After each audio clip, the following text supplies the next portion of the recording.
Welcome to another edition of Wings Weekly. Jay Kleinknecht here, and as you may have noticed, a different face joining us. Of course, head coach Mike. Let me try that again. Head coach Scott Langer is over in Massachusetts with the top prospects, and joining me, assistant coach Mike Hill. Coach, I appreciate you taking some time to talk with us. I'm such a creature of habit. I always open the show the same way, so of course I'm going to screw it up when there's a change. But over in Cloquet, great weekend, great road weekend. To sweep on the road is always a difficult thing to do anyway. But then you come away with a shutout from Henry Welsh, a 3-0 win on Friday night. A real solid defensive game. It seemed like good road gritty kind of game. As a staff, what did you guys think about Friday night's matchup?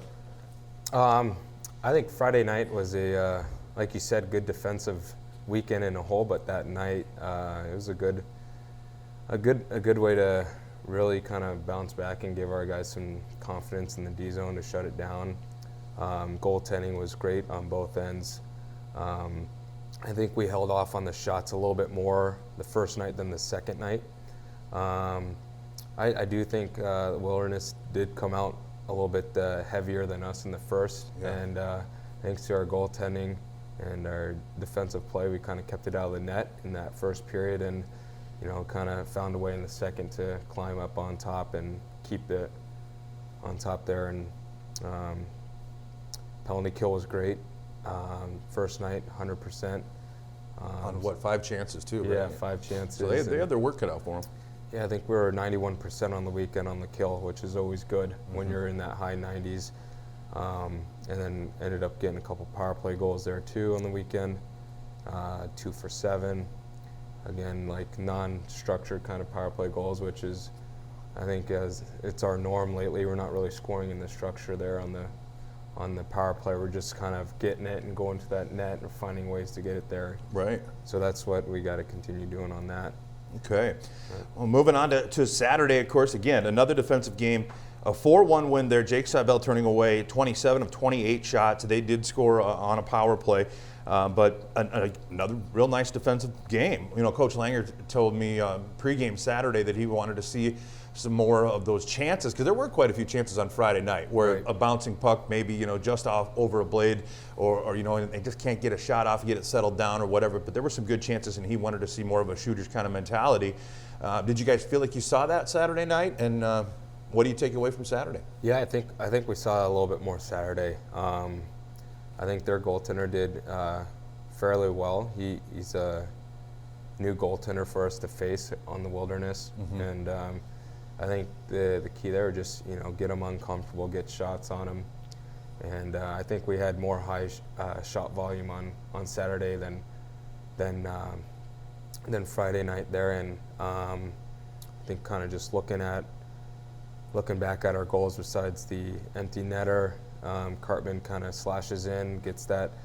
He puts himself in a good area to get a good shot right in the higher priority ice, and then Harzy getting those two, just going to the net. That's just gritty goals, and that's where Harzy's scoring his goals. And it's good seeing him come back after being out for a couple weeks, and the last couple weekends has just been a key player for us, and he's been just working hard and going to those dirty areas.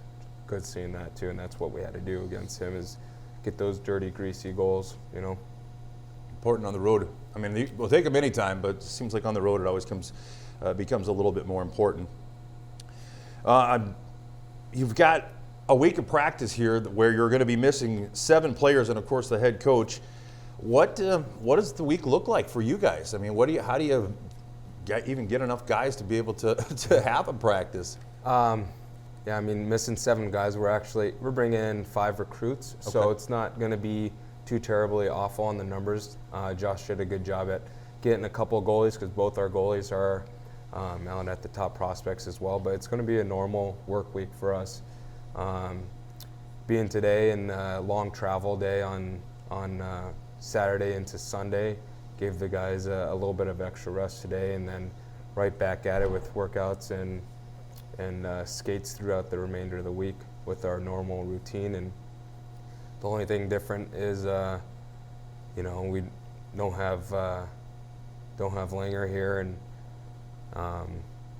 that's, I think, going to be the only thing where I'm usually the guy during practice that runs the flow of it. Mm-hmm. He's the guy overseeing and really getting that hard coaching done, where I'm more player to player. He's more of the team systematic, watching over the guys during practice, making sure getting in the things that we need to do to accomplish to be successful. And I'm going into the guys' ears, hey, don't do this, do that better, and you did a good job here kind of thing during practice. So I'm more the flow guy, and he's more the overall overseer during practice. Sure. So I think practice is going to be just the norm. I did it while he was in Russia for the 2 weeks of training camp, and I think it's something I'm pretty comfortable handling as well. Definitely in your wheelhouse. Yeah. Top prospects as a whole, I mean, it's an amazing event. The place is absolutely packed with scouts. I was watching online earlier today, and it's insane at the amount of scouts that are there from all over the place. But Central and Bloop Selects play this afternoon, so all 8 Aberdeen Wings will be in action, and I understand all the Minotauros are going to be playing as well. So I don't know how that all got split up exactly, but pretty cool to see all 8 on the same ice at the same time. Well, Coach Langer won't be on the ice exactly, but anyway.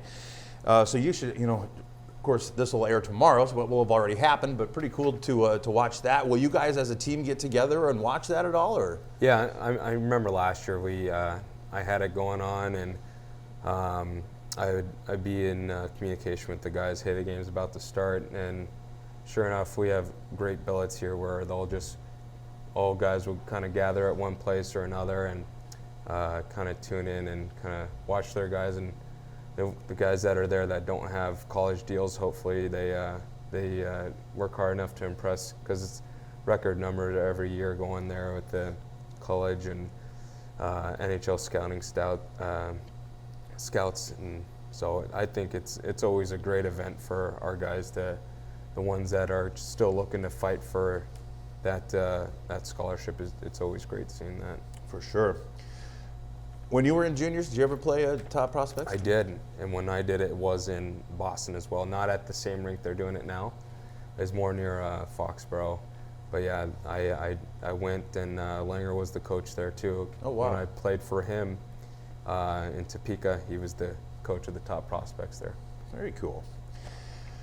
Let's see, I wanted to ask a little about obviously what's coming up. So we'll go into that. The standings right now, the Wings are on top of the Central Division with 68 points, then Bismarck with 61, Minot with 57, Austin with 54, the Wilderness with 45, St. Cloud with 25.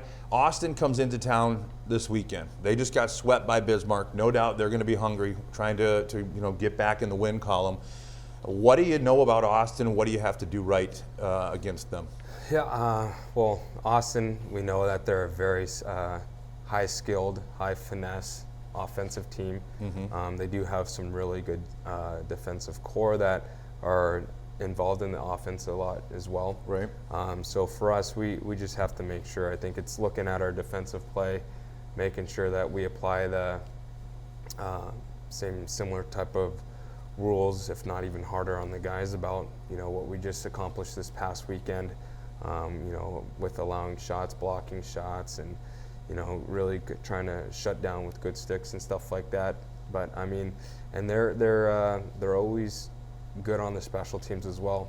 Have a pretty good aggressive kill. They're able to take away stick lanes quickly, and they get on you right away. And their power plays pretty successable with some of the skill guys that they have out there that are able to just get the puck in the back of the net. So, it could be coming down to a special teams weekend.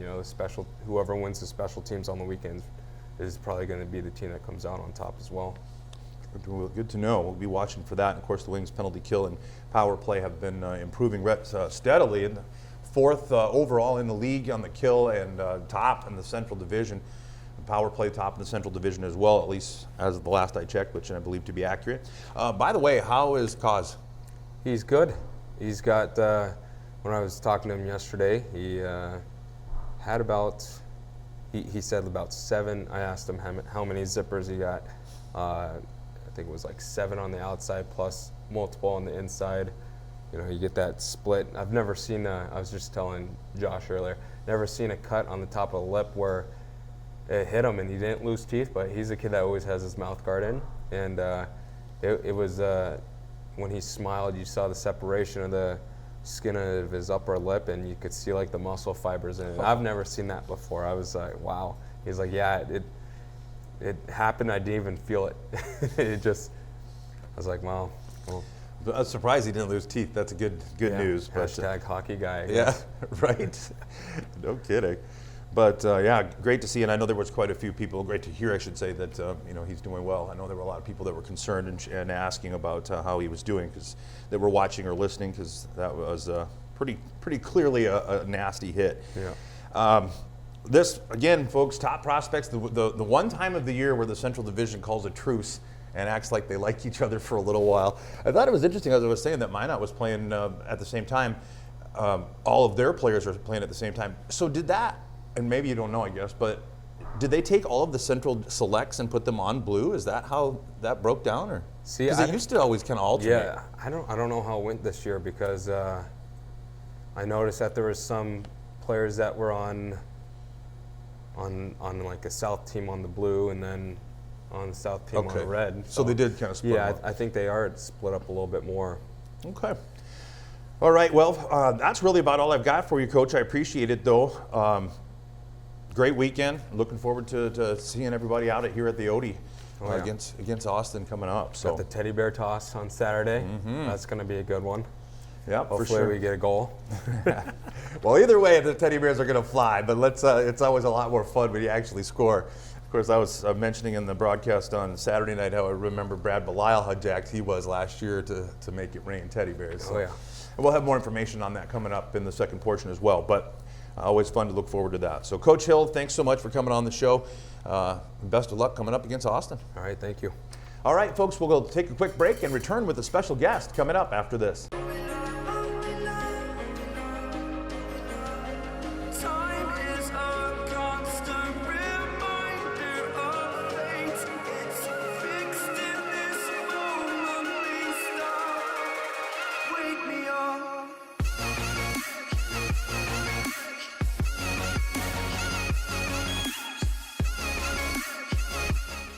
Welcome back as we continue on with Wings Weekly, and as I promised, folks, a special guest, a guy we don't get to see all that often, because he's around the rink once in a while, and it's always a time when I start getting messages and texts saying, "Who's on the bench? Who is that?" And I think by now they know. But of course, Josh Aycock, the Wings goaltending coach, getting a chance to sit down with us a little bit here and let people know a little about you. So I'm looking forward to this, Josh. Thanks for coming on. Yeah, well, thanks for having me.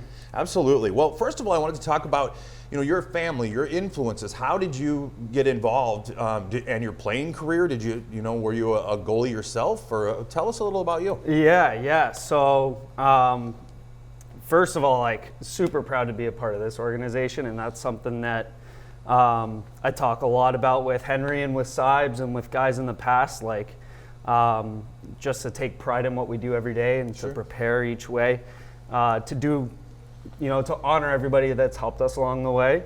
Obviously, my parents and family, huge support.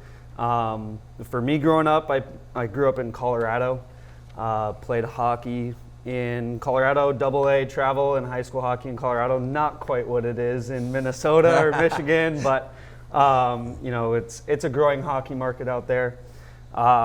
And then I played a couple years of junior. I actually was in Topeka, played for former coach Anthony Bone, and that was kind of cool. My first year here, obviously he was here for 2 years as well. Yeah. I came in with the staff here with Coach Langer and Coach Bone and now Coach Hill. I played a couple years of junior, Topeka, a little bit in Montana, and then through a connection, Steve Briere, and had worked with Coach Langer. Steve is my goalie coaching partner and my mentor in our goalie schools, and so.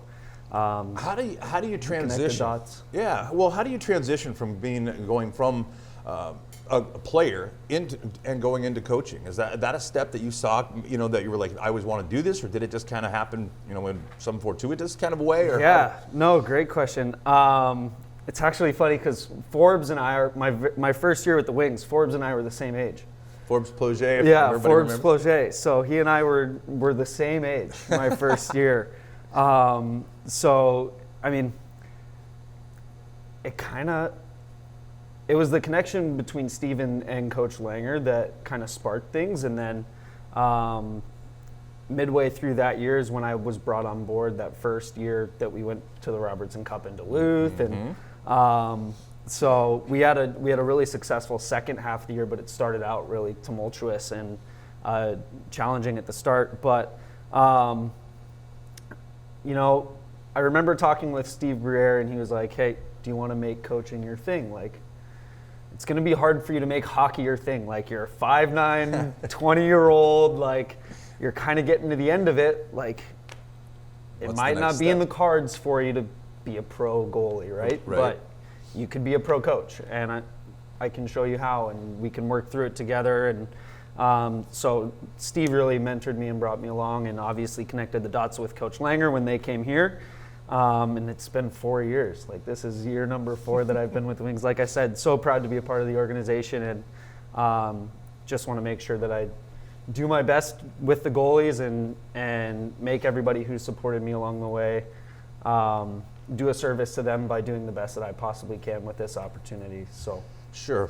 But you're not only with the Wings. There are other people that you coach and that you help Yeah. too. So talk a little bit about your the clinics and so on that you put on. yeah, so Steve Briere and I have goalie schools throughout the summer. Okay. Starts in May and ends really, like, we don't end until September. So pretty much all the way through the summer, we basically get done with our camp schedule, Right and as Steve season has start. Toronto Maple Leafs training camp right away, and we start right away. So Yeah. like it's last year, especially with the Robertson Cup, like it was, we got 2 weeks, and then it was all the way through till the Yep. start of the new season. So yeah, I coach Stillwater High School in Minnesota. I live in Stillwater. I make it out here to Aberdeen 5-6 times a year, which I love. I love coming out here. It's fantastic, great community. I know a lot of the goalies here, a lot of the youth goalies actually come to camps with us in the summers. Oh wow, excellent. So it's kind of cool to get to see all those kids every time I come out. But Stillwater High School have a couple of spring and summer AAA youth teams that I work with in the cities as well. And then our goalie schools, we coach goalies, mostly goalies. We also have a couple player camps. But from 8 years old all the way to, we have prospects showcase in May for guys that are trying to get into junior, try to make connections there, and then a couple other fun camps. We're actually at Bemidji State University every summer in August. We bring out the NCAA guys to shoot on the goalies and that's our high level elite camp that we do, and so we get a good mix of goalies throughout the summer. But Very cool. yeah, Well, you're a busy guy. a little bit all over the place. Got a lot going on. So do you have any involvement as far as like the scouting and stuff goes too? Like, Oh, yeah. So for the goaltenders particularly. Yeah. For the goaltenders particularly, I'm dipping my toes in a little bit with players, but I'm obviously more comfortable, watching goalies.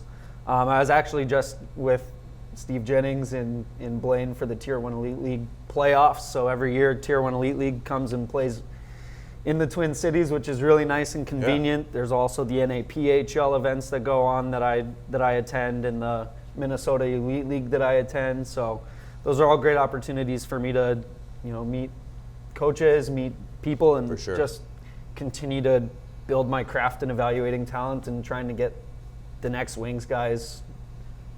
Try to find who the next Wings guys are, right? Excellent. Excellent. How about from a different side of the scouting? Do you do any pre-scouting and stuff of the goaltenders that the Wings will be facing? I do. So you I try to give them a but- little bit of a heads up. Yeah. That's cool. Yeah, it's I'll leave it at that. I'm not yeah. going to make you say No, that. there's some goalies that I really like, and that we play against all the time. Mm-hmm. But it's kind of cool to be able to watch them, and obviously I watch them when we play against them. But I watch a little bit of everybody. Yeah. Right on. Well, I got a feeling this is probably a pretty obvious question, but I'm going to ask it anyway. What would you say, whether it be throughout your playing career or coaching career, has been a highlight. What's your hockey highlight so far? Oh, hockey highlight. Well, I thought maybe it might Yeah. have something to do with what's on your right hand right yeah, now. definitely. Obviously, winning the championship and seeing Vernie just perform so well Yeah.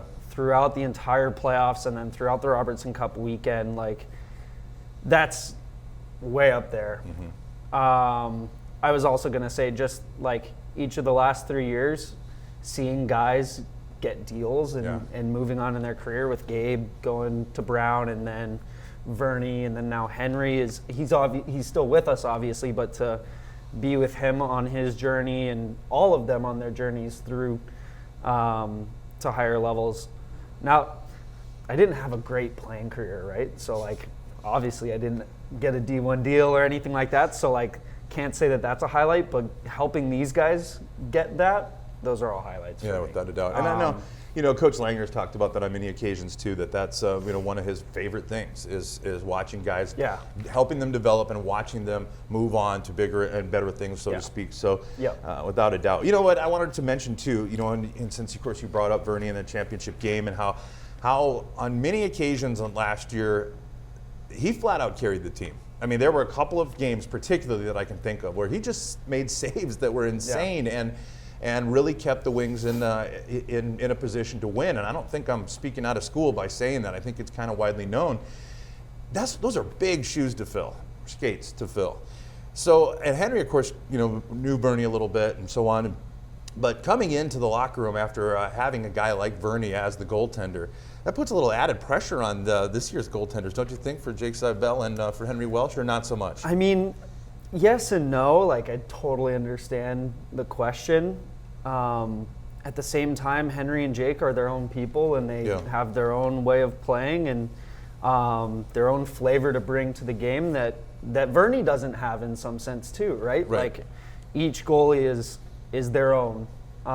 So I get what you're saying about like from a performance standpoint, like, like our goalies are fortunate enough to play in a team environment. Yeah. So the team as a whole really supports us as a goaltending group. And we need to remember that too, right? Like there were nights that the team absolutely picked Vernie up, just like there were nights that Vernie picked the team up. Right. So yeah, big shoes, but big shoes for everybody to fill. Yeah. Like we won 47 games last year. We won 47 games last year. Like if we went out, we still won't be able to match that this year. Like it was such a special team, right? Yep. So there's big shoes for everyone to fill, That's a good point. but each guy is their own, and I want to just see how I can help each guy become the best version of themselves, whatever that looks like. So Well, how about this last weekend, and of course in Cloquet? Yeah. 1 goal allowed. Yeah. Welsh gets a I shutout. love those weekends. I bet. And then Jake Seibel with some amazing saves. Yeah, both played really well. There was one I remember looking at the clock and making a mental note. 3:33 left of Yep. the third. He made a monster Yep. save on the weak side. It was and I like would- diving exactly. back across Blocker the crease. side. Oh man, there were some just really huge saves. And then of course Henry Welsh coming from behind the net to somehow rob. Yeah, and then Johansson did it 2 minutes Yeah. later. It was ridiculous. It was unreal. So that's why it was funny. It was funny because when I thought that I would be able to have the opportunity to have you on, I was like, this is so fitting because it was such a goaltending It was weekend. such a great weekend. It was Yeah. insane. So you got to feel pretty good about the direction that these two young men are headed. Of course, they're both in top prospects Yeah. or at top prospects. But after such a strong weekend like that, it's got to make you feel pretty good, I would imagine. Yeah, good, but also like it really speaks to the character of someone when you have a really good weekend, but then back it up again because you work even harder the next week, Right. Like this week is unique for me coming here because they're in Boston right now. Yeah. And then they'll come back and we'll have a couple days of work, but it's when we are successful that we need to double down. Yeah. It's when we are successful that we're like, okay, we were doing the right things. Let's do the right things again. And do it more. Because doing the right things once or twice, having a great weekend like this is awesome. I love it, but it matters stacking them on top of each other and having 2 weekends, then 3 weekends. really finding that pattern of greatness. It's hard to come by, but we need to double down when we have good weekends. Well, and it fits right in with the Wings way, you know, Yeah. the accountability and the passion and the work that is really kind of just drilled into everybody from the beginning of training camp. All right, well, I wanted to ask also a couple, well, not silly questions, but maybe not hockey related, but Sure. what do you like to do when you're not working, when you're not Yeah. watching film, or, you know, do you have any hobbies? Do you hunt, fish? Do you, Yeah. you know, movie buff? What do you like to do? Great questions. So I work out a lot. I really enjoy CrossFit. Okay. So I spend a good chunk of Yeah, me time too. at the You know, gym. I'm all about that. I enjoy that. So that's kind of it's competitive. Yeah. And I love competition. You know, from playing sports on the playground as a kid to hockey to football or lacrosse. Like I love competition. So CrossFit's a way for me to still be able to do that because Sure. I'm not playing anymore, right? So every time I've dropped in at a couple of places here in town too. But I kind of got into fishing a little bit. I'm not a good fisherman, but I do enjoy it. I like it just like being outside. And Yeah. I tried fly fishing a bit. That's really challenging, but like being in the water is really nice. So Yeah. that's the reward there. Love listening to music, listening to podcasts. I do a lot of driving, so Yeah, I suppose. Yeah. so podcasts and music. You know, I spend a lot of time with that kind Okay. of stuff too. Final question. This Yeah. is a kind of a fan favorite with the players. So I thought Okay. I would ask you, do you have any superstitions or anything like that that when you were playing particularly, but maybe they've even carried on? Because I know, like, I won't change my tie. If we're on a win streak, I'll wear the Yeah. same tie until we lose or whatever. You know, so even other people away from the players themselves, I think, have some different things. Were you one of those guys that had a Yeah. certain way of doing things as a player, and then? Yeah, and then as I got older, like I realized how kind of silly it was. So Okay, thanks so a lot. like, no, like really, because I would take it to a level extreme. where it was distracting. Yeah. Right. Like where if I didn't have my superstitions in line, like I would be mentally gone. Right. And so, like as far as nutrition goes, obviously habits of like Healthy what eating. feels good and Sure. what makes me perform well. But like I would put my stuff on left first, and I would like set up my gear in such a way like I'd lay it out, and then if anyone touched it, I'd lose my mind, and then like just all these little things that really like they don't matter and they only distract you from preparing. Like, does it matter if someone moved my pad and Yeah. it didn't But change the pad, No. right? Like, so yes, I absolutely had those superstitions. I ended up learning to grow out of them a little bit, but like, There's been we haven't lost when I've been with the team so far. We haven't lost that. Like we've gone knock on the Robbie because when I go all black, we haven't lost, including this night. So.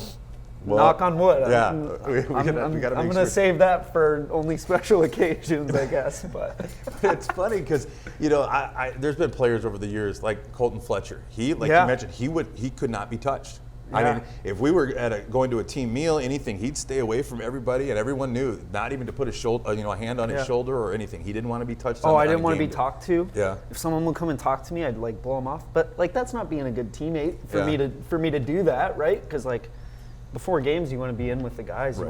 You want to be encouraging. You want to be building them up. You want to be getting everybody ready together, right? It's a funny thing that you point out, though, because it is kind of a quirky, fun thing, and Yeah. hockey's full of superstitions. I suppose all sports are, but I think hockey more than others. But you're right, it can grow to be a distraction, Yeah. for sure. So, all right, well, Josh, that's about all I've got for you. I appreciate you coming on the show, though. I'm glad it worked out that Absolutely. you were going to be in town and able to come on with us. So, of course, as we talked a little about, the Austin Bruins coming to town this weekend. Hub City Harley-Davidson corporate sponsor is Marco, and it's Free Kids Friday. Kids 12 and under will receive free admission with the purchase of an adult ticket at the door. Saturday, February 22nd, against the Bruins once again. It is the annual teddy bear toss, so bring a stuffed animal. wrapped in a paper sack or a paper bag or whatever to make sure that when it goes on the ice that it doesn't get wet or dirty or whatever. And it needs to be new as well. Animals will be donated to the Shriners Children's Clinic in the Twin Cities. Obviously a great cause and a great event every year. It's always a fun one. Hub City Harley-Davidson corporate sponsor is Yield Does Shrine on Saturday night. Doors open for all Wings home games at 5:30 and the puck always drops at 7:15. $10 general admission tickets are on sale now at any of the 4 Sea Express locations in Aberdeen with additional purchase. Or to upgrade reserve seating, call Aaron at 605-380-5852. Remaining reserve season tickets and corporate night sponsorships are still available. Call Aaron for that as well. Again, 380-5852. For all the latest news and information on the Wings, visit AberdeenWings.com or follow us on Facebook, Twitter, and on Instagram. Once again, Josh Aycock, Wings goalie coach, thank you so much for taking some time. Thank you too. All right, folks, that'll pretty much wrap up this week's Wings Weekly.